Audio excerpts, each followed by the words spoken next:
दोस्तों ओलंपिया आता जा रहा है बहुत ही करीब, मतलब सिर्फ 21 दिन दूर ही पड़ा हुआ है और ऐसे में सारे बॉडी बिल्डर सब अपनी बॉडी दिखाने से चूक नहीं रहे। यहाँ पर जो इस पर सबसे ज़्यादा कॉन्फिडेंट नजर आ रहे हैं वो है निक वॉकर। पिछले साल की तरह निक वॉकर इस बार भी बेहद यकीन रख रहे हैं खुद के ऊपर कि इस बार का ओलंपिया तो मैं ही जीतूंगा। उन्होंने अपने कुछ ये फिजिक अपडेट शेयर करे आज से लगभग 2 दिन पहले। इसके अंदर निक वॉकर ने फ्रीकिंगली अमेज किया है मुझे तो एटलीस्ट। और सही में यार, मैं अपनी बात नहीं करूँगा, मैं आप लोगों का भी इसमें ओपिनियन लेना चाहता हूँ।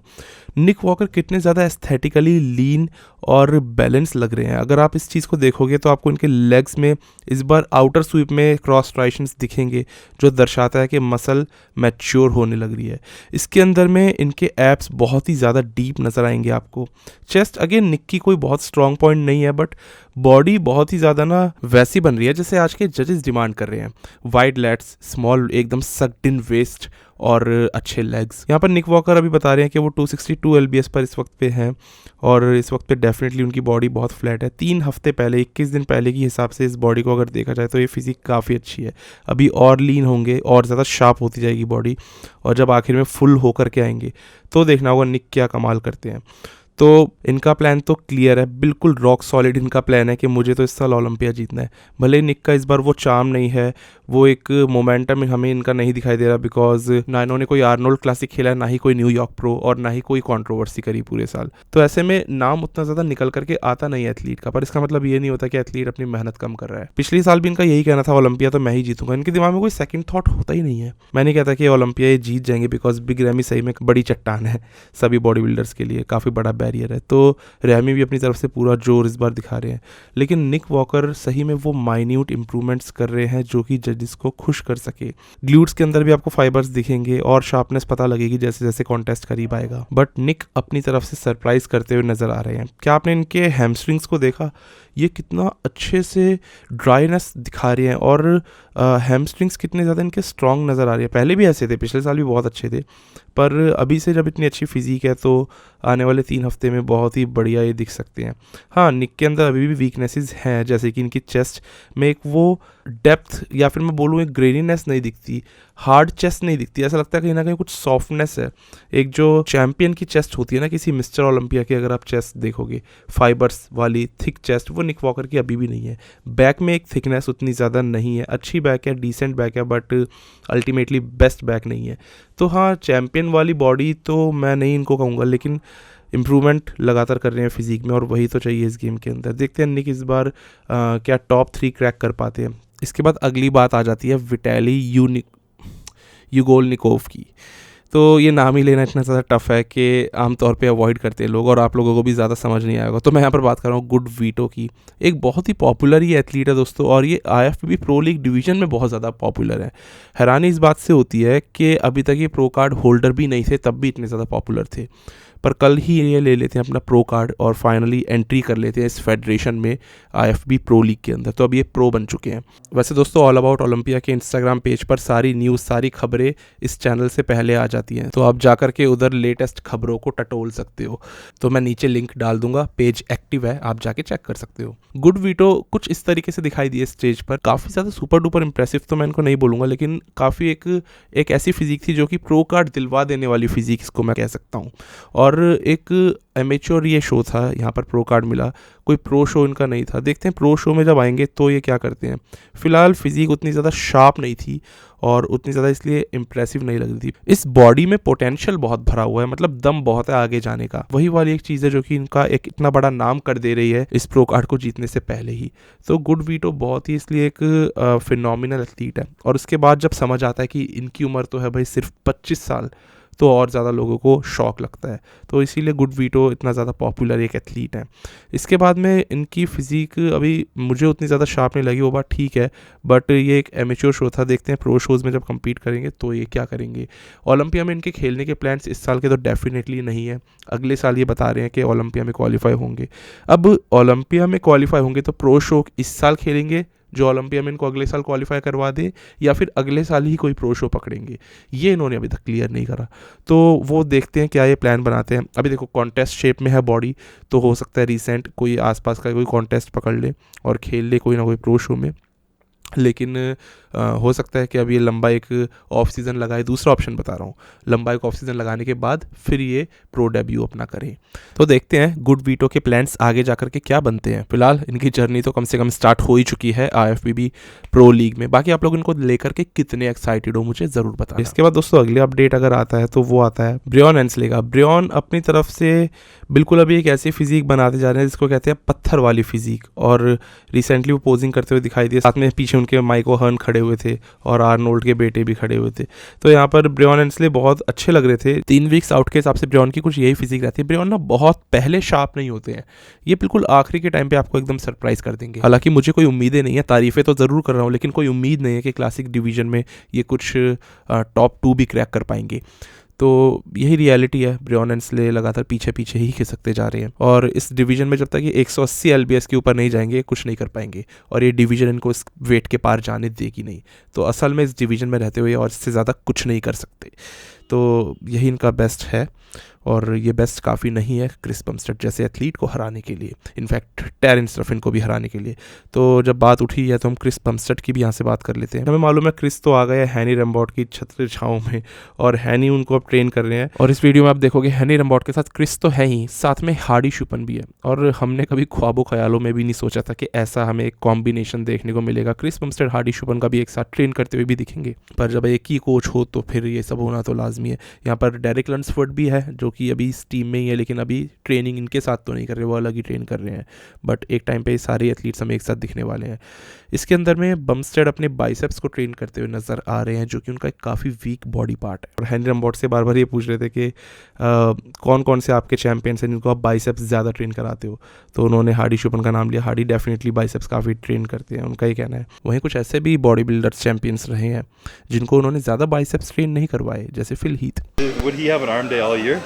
Yes. Someone like Hadi? Yes. He would? Yes. But not everybody? Not everybody. Like Phil didn't need one. No, Phil barely trained arms. So it just depends Yeah, on Phil has genetically gifted arms. तो बात सही भी है, कोई भी एक muscle दूसरी muscle से ज़्यादा ऊपर नहीं होनी चाहिए, डोमिनेट नहीं करनी चाहिए, क्योंकि बॉडी बिल्डिंग डोमिनेट करने का नहीं, एक बैलेंस में बॉडी क्रिएट करने का गेम है। और Phil Heath one of the most balanced athletes में आते हैं। तो यहाँ पर बमस्टेड का ये एम है इस बार। बाकी देखते हैं बैक में वो थिकनेस कितनी ऐड कर पाएंगे, क्योंकि अगेन बमस्टेड की बैक कोई बहुत ग्रेट बैक नहीं है, वाइड ज़रूर है बट थिक नहीं है। लेकिन बमस्टेड लगातार इंप्रूव कर रहे हैं, उनके पास में वो एक मार्जिन, एक स्कोप है और मास ऐड करने का। तो देखते हैं हैरी रैम्बॉट क्रिस बमस्टेड इस बार क्या करते हैं। बाकी ब्रियॉन एंसले तो मुझे नहीं लगता कि कुछ इस बार बहुत खास कर पाएंगे, बिकॉज क्लासिक कंपेटिटर्स बहुत सारे तगड़े तगड़े आ गए हैं। अब यहाँ पर एक और तगड़े क्लासिक कंपेटिटर का नंबर आ जाता है, और हम बात यहाँ पर करेंगे टेरेंस रफिन की। इस वक्त पे चल रहे हैं सेकंड क्रिस बमस्टेड के बाद यही सबसे खतरनाक अभी बॉडी बिल्डर, और फिर से दिखाई दिए एक अपना ये वीडियो शेयर करते हुए। कमाल की बॉडी लग रही है इनकी, ये अपने ऑल टाइम बेस्ट पर इस वक्त पे चल रहे हैं। अगेन वही एक दूर से एंगल से लेते हैं तो बॉडी भी इंप्रेसिव लगती है। जब आप बहुत दूर से किसी वीडियो को बनाते हो तो लाइंस काफ़ी ज़्यादा दिखती हैं, डिटेलिंग काफ़ी ज़्यादा दिखती है, लेकिन पास से जाने पे हर चीज़ का पता लगता है। बट टेरेंस जेन्युइनली काफ़ी इंप्रूव कर रहे हैं। चेस्ट उनकी बहुत ही परफेक्ट है, लेग्स तो उनके बहुत अच्छे होते जा रहे हैं, और वैक्यूम भी हिट करते हुए नजर आ गए इस क्लिप में। तो वैक्यूम तो समझ लो वही मैंडेटरी सही हो गया अब। तो मुझे नहीं लगता कि क्रिस बमस्टेड के अलावा टेरेंस रफिन को कोई और हरा सकता है, बहुत ही ज़्यादा ये भी स्ट्रॉन्ग चल रहे हैं। इसके बाद में अगर अगले मैं अपडेट की बात करता हूँ तो यहाँ पर मेंस फिजिक चैंप ब्रैंडन हेंड्रिक्सन अपना अपडेट देते हुए नजर आए। इन्होंने अपनी फिजिक दिखाई, और इस फिजिक को देख करके मैं यही बोलूँगा कि ब्रैंडन ओवर द टाइम कोई बहुत ज़्यादा चेंज नहीं हो रहे हैं। इनकी फिजिक काफ़ी हद तक सिमिलरली पिछले साल या उससे पिछले साल वाले ब्रैंडन वाली ही फिजिक लग रही है। अपना बेस्ट वर्जन तो नहीं, लेकिन वही सेम वर्जन ये लग रहे हैं। मेरे हिसाब से ब्रैंडन और इनके कोच नील हिल काफ़ी एक सेफ प्ले कर रहे हैं, अपने सेफ जोन में ही खेल रहे हैं। उनको पता है कि इस वाली बॉडी से जीता जा रहा है हर एक बार, हर साल मिस्टर ओलंपिया। तो मुझे नहीं पता कि वो बहुत ज़्यादा कोई चेंजेस इस बार भी करेंगे कि नहीं करेंगे। हो सकता है बिल्कुल एंड में वही माइन्यूट डिटेल्स, फाइन लाइन्स आपको और अच्छी दिख जाए ब्रैंडन, क्योंकि पीक तो डिसेंट कर ही जाते हैं और ओवरऑल बॉडी उनकी पसंद आ जाती है जजेस को। लेकिन देखते हैं ब्रैंडन इस बार कुछ बड़ा चेंज लेकर आएंगे कि नहीं, क्योंकि उनके सामने एक बहुत ही बड़े दावेदार खड़े हैं, हमें भी पता है, एरिन बैंक्स। अब एरिन एक काफ़ी बड़े दावेदार है इस बार मेंस फिजिक के, और जहाँ तक है ये हरा सकते हैं इस बार ब्रैंडन को। अगर सबसे बड़े कोई चैलेंजर होगा तो यही मुझे तो नज़र आ रहे हैं। तो देखते हैं ब्रैंडन अपनी गेम को किस तरीके से अप करते हैं इस साल के लिए, और क्या प्लानिंग होती है इनके कोच और इनकी। बाकी फिजिक काफ़ी हद तक सिमिलर ही लग रही है, पुराने अपडेट्स भी अगर आप देखोगे 1-2 दिन पुराने, तो आपको फिजिक इनकी अच्छी लगेगी, एक इम्प्रेसिव फिजिक लगेगी। तो 21 डेज आउट आपको ये ब्रेंडन हेनरिक्सन कैसे लगे मुझे बताना। देखते हैं 4th टाइटल अपना ले पाते कि नहीं। इसके बाद में दोस्तों अगला अपडेट आता है यहाँ पर हंटर लब्राडा का। हंटर लब्राडा निक वॉकर के एक सबसे बड़े कॉम्पिटिटर वही थे, निक वॉकर को हराने वाले। फिलहाल अपना अपडेट देते हुए नजर आ रहे हैं और हंटर इस वाले अपडेट में मुझे जेन्युइनली इंप्रेसिव लग रहे हैं। एक ये भी बात है, हंटर का ये जो साइड ट्राइसेप वाला आप शॉट देख रहे हो, इनका one of the best shot आता है, तो इसमें काफ़ी अच्छे लगते भी। लेकिन इस बार दिख रही है फाइन लाइंस इनके शोल्डर्स में, चेस्ट के अंदर आपको स्ट्राइशंस दिख जाएंगे। और हंटर काफ़ी ज़्यादा एक मसल मैच्योरिटी को पकड़ते हुए, चेज करते हुए भी नज़र आ रहे हैं। उनकी बॉडी इसी तरफ इशारा कर रही है। बाकी हंटर भी लगातार लो होते जा रहे हैं, मतलब अपना वज़न कम करते जा रहे हैं। और इनका भी यही इस बार इरादा होगा कि किसी तरीके से पिछली बार वाली प्लेसिंग भी रिपीट कर दे या उससे बेहतर लेकर के आए। देखते हैं हंटर क्या करते हैं, और कहीं ऐसा तो नहीं हो जाएगा कि हंटर इस बार फिर से निक वॉकर को हरा दे। आप लोग बताना, आप लोग उस चीज़ को एक्सेप्ट करोगे और आप लोगों को लगता है कि हंटर इस लायक है और इस स्टेज पे है कि निक वॉकर को हरा सकते हैं। दोस्तों इसके बाद अगला अपडेट आता है यहाँ पर रोली विंटलर का। रोली विंटलर की अभी कुछ टाइम पहले ही सर्जरी हुई है शोल्डर की, और उन्होंने अपनी पूरी की पूरी कहानी बता दी। उन्होंने बताया कि क्यों वो कम्पीट नहीं कर रहे, क्यों वो ट्रेन नहीं कर रहे। उन्होंने ये बोला कि पिछले 1 साल से मैं ट्रेन नहीं कर रहा हूँ और लगभग 2 साल से उनको शोल्डर्स की दिक्कत चल रही है। अब शोल्डर में जो सब स्कैपुला होता है वो टियर हो गया उनका थोड़ा सा, और जो उनकी टेंडन है, जो लॉन्ग हेड जो है बाइसेप का, वो भी उनका टियर हो गया है। तो ये प्रॉब्लम उनके साथ में चल रही है। साथ ही साथ में नर्व ब्लॉकेज की भी दिक्कत है उनके शोल्डर के एरिया के आसपास। रोली को यहाँ पर आर्थराइटिस है एक्चुअली में, और इसीलिए यहाँ पर उनको जॉइंट पेन वगैरह काफ़ी ज़्यादा रहता है। तो वो काफ़ी ज़्यादा एक्सट्रीम कंडीशन में चल रहे थे, इसी वजह से वो 1 साल से पिछले ट्रेन नहीं कर पा रहे। तो यहाँ पर देखते हैं उनका अब होता क्या है। वैसे उनकी सर्जरी हो गई, आर्थ्रोस्कोपी जिसको बोलते हैं, जॉइंट्स में नीडल वगैरह डाल के, कैमरा डाल के सर्जरी करते हैं डॉक्टर्स, और हील करते हैं जो टेंडन वगैरह में टियर होता है, तो उन चीज़ों को ठीक किया गया। बाकी देखते हैं रोली हील कितने देर में होते हैं। अभी डॉक्टर्स ने ये नहीं बताया कि कितने एग्जैक्ट टाइम में ट्रेन दोबारा से कर पाएंगे। देखते हैं रोली अगर हील होते भी हैं, जो और डेफिनेटली होंगे, क्या उसके बाद वो दोबारा से इस हाई लेवल पर compete करने उतरेंगे या फिर ले लेंगे रिटायरमेंट। आप लोग बताना आपको क्या लगता है। पर्सनली मुझे लगता है दोबारा से उस हाई लेवल पर जाना अब बहुत ही उनके लिए मुश्किल होगा, ये भी देखते हुए कि उनकी एज काफ़ी ज़्यादा है और ये देखते हुए कि वो कितने ज़्यादा हेल्दी रह सकते हैं इस एज में। रोली अभी 45 साल के हैं, तो उनकी एज और ये टाइम काफ़ी हद तक एक रिटायरमेंट वाली स्टेज के ही करीब है। इस तरीके से अभी वो दिखाई दे रहे हैं। काफ़ी ज़्यादा उन्होंने साइज़ लूज़ कर लिया, फैट चढ़ गया उनकी बॉडी पे, लेकिन स्टिल 1 साल तक बिना ट्रेन करे भी आपको उनकी फिजिक काफ़ी अच्छी दिखेगी। और क्यों ना दिखे भाई, वो मास मॉन्स्टर रह चुके हैं अपने टाइम पे। तो रोली अभी इस तरीके से दिखते हैं, बट वो खुश है और वो काफ़ी जैसे छोटे हैं ना साइज़ में, तो उनको काफ़ी अच्छा फील हो रहा है। वो उनको देखने से पता लग रहा है, बिकॉज रोली के मैंने जितने भी इंटरव्यूज़ और पास्ट इवेंट्स देखे थे उनको, जब वो बिल्कुल एक बड़े मॉन्स्टर थे, तब में और अब वाले रोली विंटलर में काफ़ी मुझे बड़ा फ़र्क देखने को मिला कि अब वो काफ़ी ज़्यादा स्ट्रेस फ्री और काफ़ी एनर्जेटिक से नज़र आ रहे हैं। तो ये भी एक चीज़ होती है, जब आपका एक्स्ट्रा वो जो वेट आप कैरी कर रहे हो ना, भले मस्कुलर वेट हो, आप जब उसको शेड करते हो तो अच्छा फील होता है, ओवरऑल बॉडी भी हेल्दी रहती है। देखते हैं रोली के आगे के प्लान्स क्या होंगे। फिलहाल जल्दी से जल्दी वो ठीक हो जाए, सबसे बड़ी बात यही है दोस्तों। इसके बाद आता है अगला अपडेट जो है माइकल द बुल का। माइकल द बुल कोई बहुत बड़ा नाम नहीं है इस बॉडी बिल्डिंग के अंदर, लेकिन ये क्वालिटी वाले एथलीट है जो इस गेम में एक अलग लेवल की रिफाइनमेंट कंडीशनिंग लेकर आ रहे हैं। 3 वीक्स आउट का अपडेट ये भी देते हैं, और लगभग 21 दिन पहले आपको माइकल इस तरीके से नजर आएंगे, और अभी ऐसे हैं तो पता नहीं इस बार ओलंपिया में क्या करेंगे। माइकल एक क्लासिक फिजिक कॉम्पिटिटर है और इस बार इन्होंने काफ़ी अच्छे कॉम्पिटिशन्स जीते भी, जिसमें से कि एक आर्नोल्ड क्लासिक यूके आता है। पिछले साल भी इन्होंने जीता था, इस साल भी इन्होंने जीता, और माइकल सही में बहुत ही ज़्यादा रिप्ड और कुछ अलग ही लेवल की कंडीशनिंग लेकर के आए थे इस बार। तो ये ऐसी कंडीशनिंग थी कि 90s के बॉडी बिल्डर्स भी नहीं ला पाते थे आसानी से। खैर क्लासिक फिजिक होने का यही एक बेनिफिट मिलता है, जो पुरानी यादें होती है ना 1970s और 80s के बॉडी बिल्डर्स की, वो कहीं ना कहीं ताज़ा हो जाती है लोगों की। हालांकि मैं आपको बता दूं, अगर आप इन बॉडी बिल्डर्स को, आज के बॉडी बिल्डर्स को उनसे कंपेयर करोगे, तो ये बॉडी बिल्डर, पर्टिकुलरली ये बॉडी बिल्डर बहुत ज़्यादा श्रेडिड है। इतने ज़्यादा श्रेडिड ग्लूट्स और इस कदर तक लो बॉडी फैट बहुत कम बॉडी बिल्डर्स का जा पाता है। गया ज़रूर है पास में, पर ये हर किसी के बस का काम नहीं है। बाकी ओलंपिया में इस बार तो जाएंगे एकदम ज़ोरों शोरों से, क्योंकि 2 इन्होंने प्रो शोज इस बार भी जीते हैं। तो माइकल द बुल का काफ़ी अच्छा एक स्कोप हो सकता है। अब आप देख लो, इस तरीके से दिखाई दे रहे हैं, कितना इंप्रेसिव लग रही है, मुझे बताना ज़रूर। बाकी यार ये एथलीट देखते हैं करता क्या है, जजेस की प्रायोरिटी लिस्ट पर रहता है कि नहीं रहता। इसमें दोस्तों अगला अपडेट अब आता है ओलंपिया के ऊपर, सीधा ओलंपिया।